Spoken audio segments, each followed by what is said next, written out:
Bonjour à tous, merci d'être avec nous pour ce nouveau numéro de Isoulani, le magazine des îles de la Méditerranée sur France 3 Corse via Stella. Nous irons tout d'abord dans le sud de la France aujourd'hui pour évoquer la gestion de l'eau à Porquerolles. Direction ensuite Ajaccio pour découvrir l'activité d'une ferme aquacole. Nous irons ensuite en Tunisie pour une visite de l'archipel des Curiates. Enfin, tout près d'ici, en Sardaigne, nous suivrons les bergers et leurs traditions. Pour les îles, la gestion et l'approvisionnement en eau sont des défis majeurs. Dans le sud de la France, Porquerolles n'est plus autonome en eau depuis la grande sécheresse de 2003. Du coup, le parc national de Porquerolles a dû prendre des mesures alternatives. Il faut dire que Porquerolles accueille chaque année plus d'1 million de visiteurs.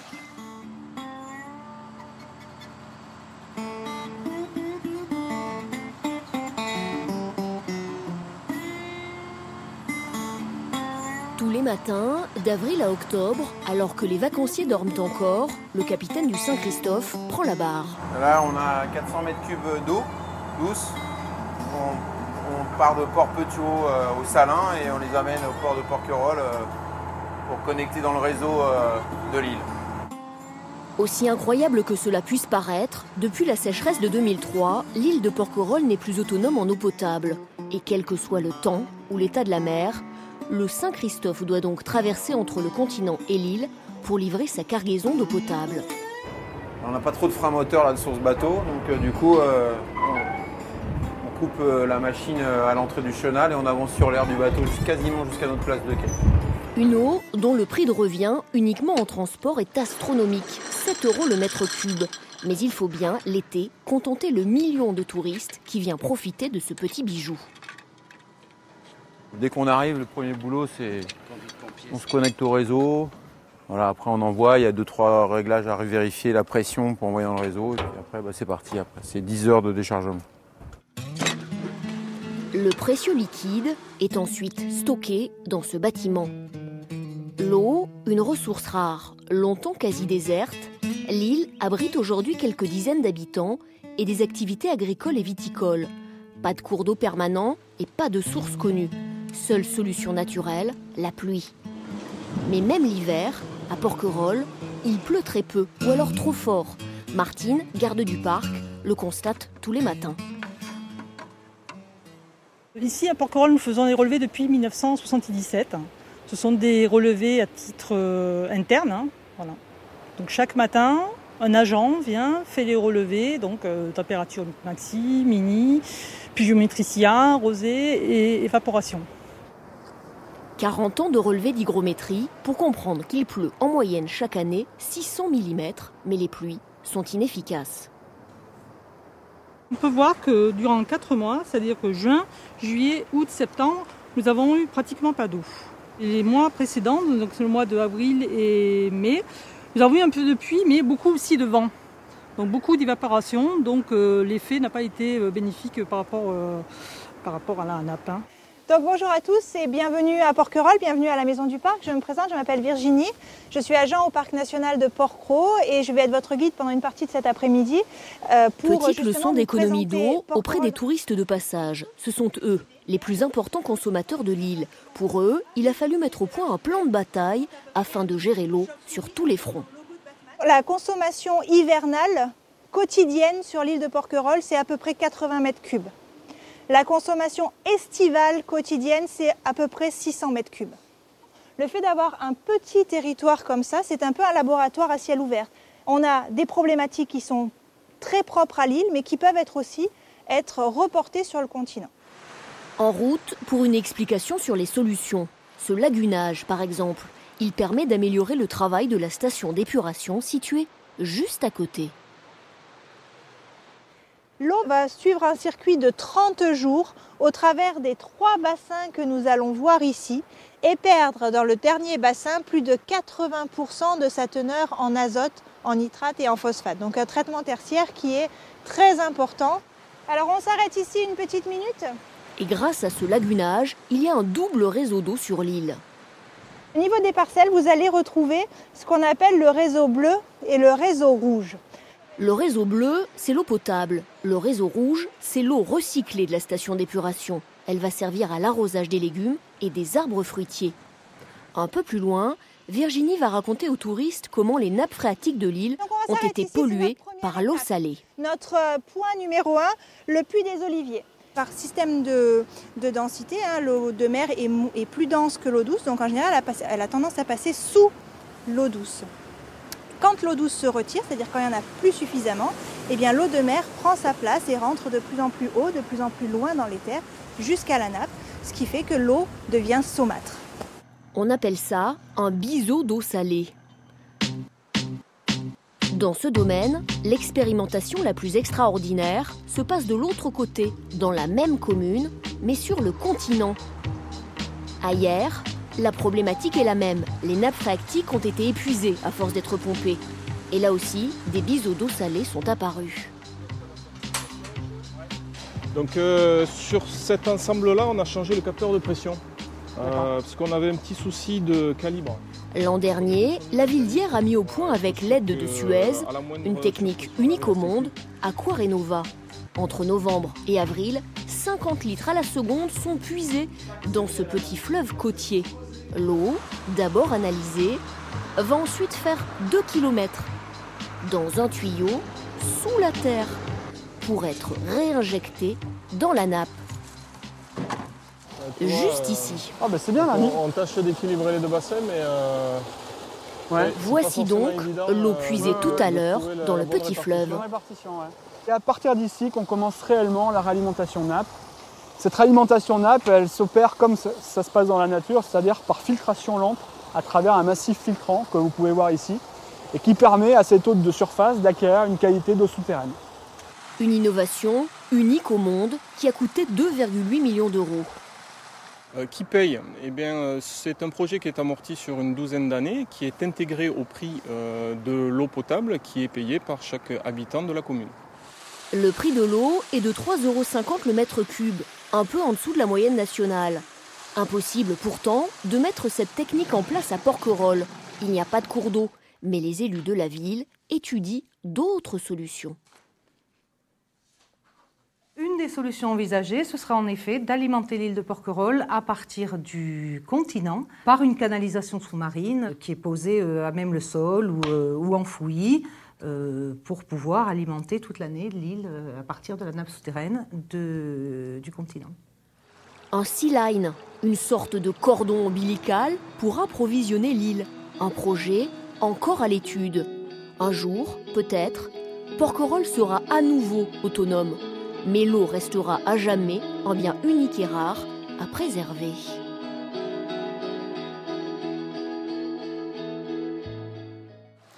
Depuis une dizaine d'années, le secteur aquacole est en plein développement en Corse. Regard aujourd'hui sur une entreprise installée près d'Ajaccio.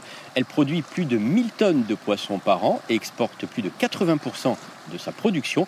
Il faut dire également que c'est un secteur très fragile avec une forte concurrence internationale.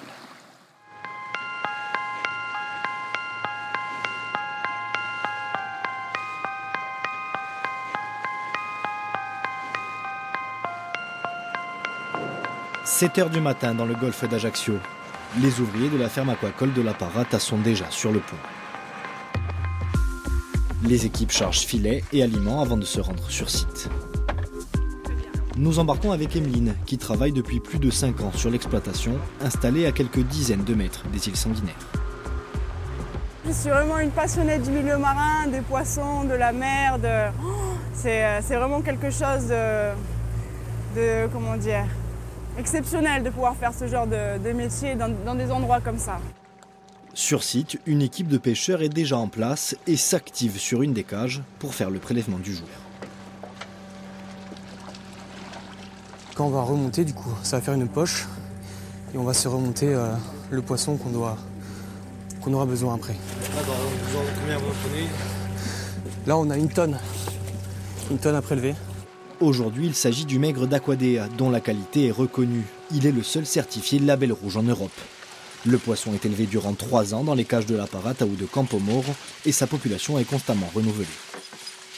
Pour renouveler la production, nous réalisons des alevinages une fois par an, au mois d'avril, où nous réceptionnons les petits alevins de 3 grammes et nous les élevons pendant 3 ans afin d'amener le produit à taille marchande. L'entreprise produit plus de 1000 tonnes de poissons chaque année sur 2 sites en Corse du Sud. 3 espèces différentes sont élevées, le maigre, le loup et la dorade. Chaque poisson est surveillé de près par des équipes de plongeurs afin de réaliser un suivi détaillé. Car la question sanitaire a une réelle portée commerciale. On a vraiment une traçabilité amont des géniteurs du poisson. Tout ce que le poisson a mangé dans son cycle de vie, on a des cycles très lents qui sont jusqu'à de 3 ans à 3 ans et demi. Et donc on a vraiment une traçabilité totale jusqu'à la vente, oui. Pour leur donner ce qu'il y a de meilleur, il faut en prendre soin. Complètement, donc on travaille beaucoup sur le stress du poisson, donc travail à faible densité, avec une alimentation, je dirais, rationnée. Donc on ne nourrit pas à tout bout, hein. Effectivement, on garde un poisson en tension pour avoir une meilleure qualité de chair. Les aliments sont principalement composés d'huile de poisson et d'huile végétale. Fernand est chargé de nourrir tous les jours les espèces de la ferme aquacole. Chaque jour, ce sont plusieurs centaines de kilos d'aliments qui sont distribués dans les différentes cages. On projette avec cette machine qui puise de l'eau, qui passe dans un circuit, qui est projeté de l'autre côté, qui passe à travers une pompe. Et en fait, ça projette le grain directement, enfin les granulés directement dans la cage. Une qualité de traitement qui a fait le succès de Gloria Maris, fondée en 1992 en Corse. Aujourd'hui, le groupe dispose de 7 sites d'élevage en Europe pour 30 millions de chiffres d'affaires annuels. Et même si un marché de niche existe sur l'île, l'entreprise exporte la majeure partie de sa production. L'entreprise est surtout tournée à l'exportation aujourd'hui. Donc elle fait 50% hors France, elle doit faire à peu près 30% sur le continent et 15 à 20% sur la Corse, quoi. En vérité, c'est ce qui a assuré le succès de l'entreprise plus qu'autre chose, c'est-à-dire que la Corse est potentiellement exportatrice sur ces produits-là. Ses capacités de production sont très supérieures à ses capacités d'absorption et de consommation. Donc c'est une filière export pour la Corse, c'est une belle filière export. Une réussite pour l'entreprise basée à Ajaccio, mais jamais vraiment de stabilité. Entre concurrence et dégradation climatique, la filière aquacole est sans cesse confrontée à une multitude de difficultés. Les difficultés dans ces métiers, c'est incessant, parce que on est dans le monde du réel. Là. Vous pouvez tout perdre en une journée sur une tempête. Donc vous êtes dans un monde extrêmement dangereux, quoi, pour l'entreprise. Et on vit avec ces difficultés au quotidien. Hein. Il y a aussi comme difficulté une forte concurrence internationale sur ces métiers. On n'est pas toujours bien armé pour lutter contre, parce qu'on a des niveaux de prélèvement qui sont très supérieurs à ceux de nos voisins, quoi. Je ne parle même pas des coûts de manœuvre, mais les prélèvements obligatoires sont très supérieurs à tout ce que vivent nos concurrents. Autre complication, l'entreprise peine à recruter localement, car aucun établissement de l'île ne propose de formation spécifique en élevage aquacole. Pêcheurs, plongeurs, responsables alimentation, aujourd'hui ils sont 40 salariés à travailler sur les 2 sites d'élevage en Corse. La défense de l'environnement n'est pas la priorité du gouvernement tunisien qui se concentre essentiellement sur la relance de l'activité économique et sur les nouvelles institutions. Il y a pourtant certaines initiatives comme le projet de classement en aire marine protégée de l'archipel des Curiates. Drôle de voyage pour une tortue. Morsen est un mâle âgé d'une trentaine d'années. Après un mois de soins, il va rejoindre son habitat naturel à une vingtaine de kilomètres au large de Monastir. Les membres de l'association Notre Grand Bleu vont le relâcher sur l'archipel des Curiates. C'est ensorcelé là, ces 2 îles. Vous vous sentez touché et elles sont aimables, quoi.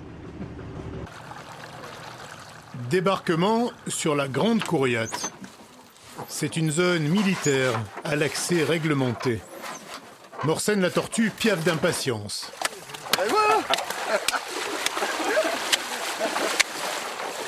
Mais avant de la laisser reprendre la mer, il reste une petite formalité, le marquage. C'est pour qu'elle sera, si elle sera détectée ailleurs ou bien voilà le numéro et il sache au moins qu'elle était soignée à centre de soins de l'INSTM en Tunisie. Là. Et la circuit de migration aussi. Grande voyageuse, la tortue Kawen ou Caretta caretta est la plus fréquente en Méditerranée. Comme toutes les tortues marines, elle est protégée par la Convention de Washington. Alors, le sauvetage de Morsen prise accidentellement dans un filet de pêche est une grande joie pour les membres de l'association. La petite Coriat est accessible au public. En pleine saison, jusqu'à 1000 touristes débarquent chaque jour, bien loin de la sérénité de ce mois d'octobre. C'est extra. Et c'est calme. Ouais. Qu'est-ce que vous pensez du fait que ça va bientôt devenir une aire protégée? J'espère, en espérant. Le projet de classement de l'île en aire marine protégée est déjà ancien. Il va falloir changer les mentalités. Certains opérateurs touristiques installés ici en toute illégalité laissent un dépotoir sur l'île que l'État prévoit de nettoyer à tous les sens du terme. On va les intervenir une autre fois pour enlever ces déchets et enlever ce que vous avez vu là. Et après, on va faire un PV qui sera un contrat entre l'APA et ses intervenants pour bien préciser ces places et ces nombres de personnes qui vont s'installer. Le nombre de concessions sera limité. Les restaurateurs devront démonter leur structure à la fin de chaque saison. Une réglementation bénéfique, selon Mohamed Badbout, installé ici depuis 25 ans. Nous voulons changer, finir avec une belle place, pas pour venir trouver comme Monastir ou bien comme des autres places. Nous voulons être comme les îles protégées. C'est aussi l'heure du démontage pour la structure d'accueil de l'association, fenêtre ouverte sur la biodiversité de l'archipel. On change un peu l'image sur l'île parce qu'ils viennent ici pour se baigner et manger du poisson, mais nous on cherche à éduquer, à sensibiliser les gens pour lui montrer l'importance du site, pour le sauvegarder au futur. Dans cette démarche d'ouverture au public et de sensibilisation, notre Grand Bleu met également en place un sentier sous-marin entre herbiers de Posidonie, fonds sableux et zones rocheuses. C'est l'équivalent à un sentier terrestre qui donne des informations sur les plantes et sur tout ce qui est biodiversité marine locale ici de la Méditerranée. Les Coriates seront certainement bientôt une aire marine protégée, un site pilote pour la sensibilisation à l'environnement en Tunisie. Elles garderont leur vocation scientifique tout en accueillant de manière raisonnée un public venu découvrir ces trésors. L'élevage est très implanté en Sardaigne, surtout dans les régions montagneuses. C'est une activité qui a une importance économique, mais également qui est très présente dans la société insulaire. Regard donc sur ces traditions encore bien ancrées sur cette île de Méditerranée. Usobramonte est le village d'Urzulei. L'économie de cette zone montagneuse du centre de la Sardaigne est tournée vers le pastoralisme. Le relief fortement accidenté, l'aridité des sols et une végétation rare étaient autant de handicaps pour les bergers qui avaient privilégié l'élevage de chèvres. La Sardaigne compte aujourd'hui 2 millions de brebis et près de 800 000 chèvres de race locale. Ces animaux rustiques sont bien adaptés à l'écosystème particulièrement difficile de cette région. Aujourd'hui, l'élevage connaît de profondes mutations liées à la mise en valeur des plaines littorales et à la modernisation des techniques d'élevage.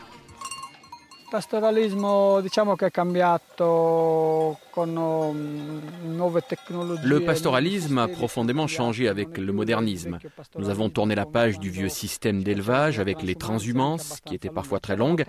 Il y avait des transhumances de 30 ou 50 km qui concernaient les bergers qui vivaient dans les villages du littoral, mais il y avait aussi des transhumances qui dépassaient 180 km de long.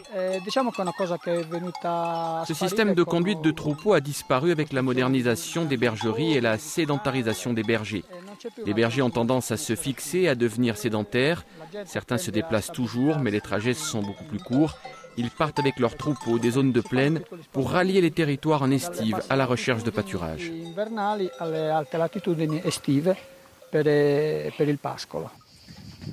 Dans les temps anciens, les bergers qui se déplaçaient en estive et vivaient dans ces baraques ou pinettes, des cabanes reliques venues tout droit de la préhistoire.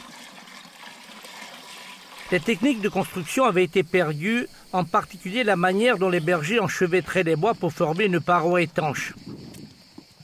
La région autonome de la Sardaigne a formé une équipe de forestiers qui ont entrepris de restaurer des centaines de baraques menacées de disparition et qui sont considérées comme un patrimoine prioritaire à sauvegarder.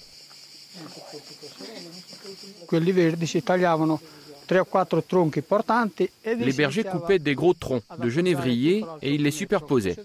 Imaginez que pour avoir une bonne conservation de la température ambiante à l'intérieur, chaude en hiver et fraîche en été, il faut que la paroi fasse plus d'1 mètre d'épaisseur.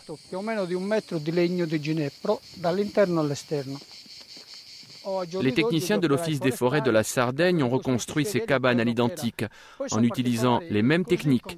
La difficulté a été de reconstruire cette sorte de chapeau qui s'appelle en langue sarde su coromalo et qui servait à évacuer l'eau de pluie qui pouvait s'infiltrer dans la cabane.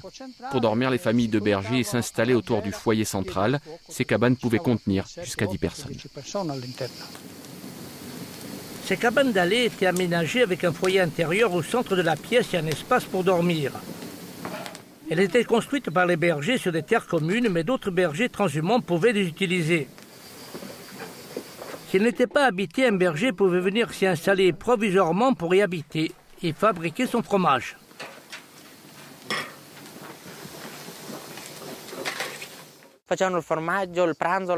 Les bergers fabriquaient leur fromage, ils mangeaient, ils dormaient. Ces cabanes servaient à tout faire. Celui qui la fabriquait, s'il n'était plus berger, il devait la mettre à disposition d'un autre berger. C'était un usage commun. Par exemple, si le berger propriétaire avait un enfant, ce dernier pouvait continuer à profiter de la cabane.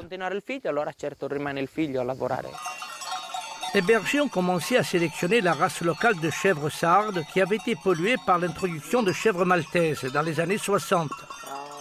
Ces chèvres étrangères, plus productives, étaient inadaptées aux conditions de vie de la montagne. La race de chèvres sardes, qui a beaucoup de ressemblances avec la race corse, est bien intégrée dans son territoire. Elle supporte des conditions de vie difficiles et grâce à sa rusticité, elle réussit à survivre dans un milieu hostile et produire plus d'1 litre de lait par jour. Un lait de grande qualité transformé en fromage par ces bergers du Sobramonte.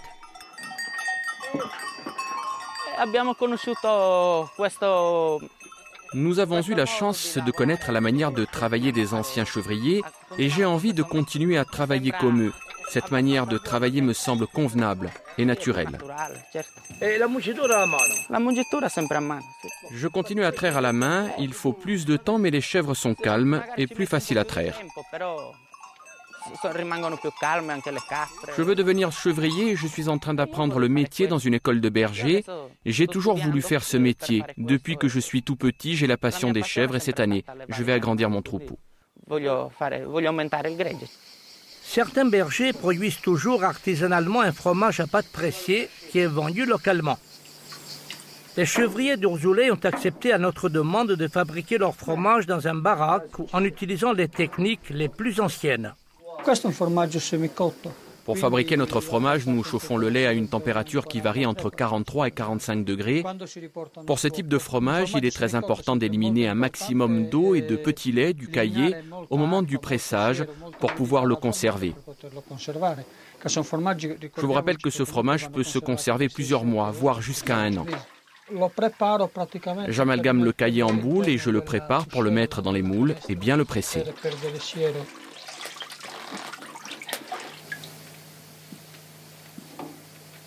Adesso si lascia così.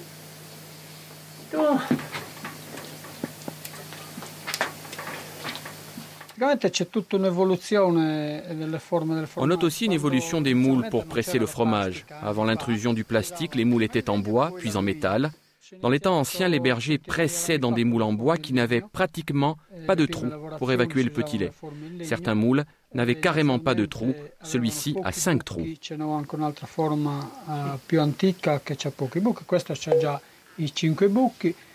Ensuite sont arrivés les moules en aluminium avec plusieurs trous pour mieux éliminer le petit lait. Je vous rappelle qu'il faut extraire un maximum d'humidité du caillé pour bien affiner le fromage. C'est le progrès. On ne peut plus travailler comme avant. Loin d'être nostalgiques de la vie de leurs anciens, les bergers sardes ont su évoluer et s'adapter aux contraintes des marchés, tout en conciliant archaïsme et modernisme. Voilà, Isoulani est terminé pour aujourd'hui. Bien entendu, on se retrouve le mois prochain pour de nouvelles découvertes dans les îles de la Méditerranée. À très bientôt et merci de nous avoir suivis.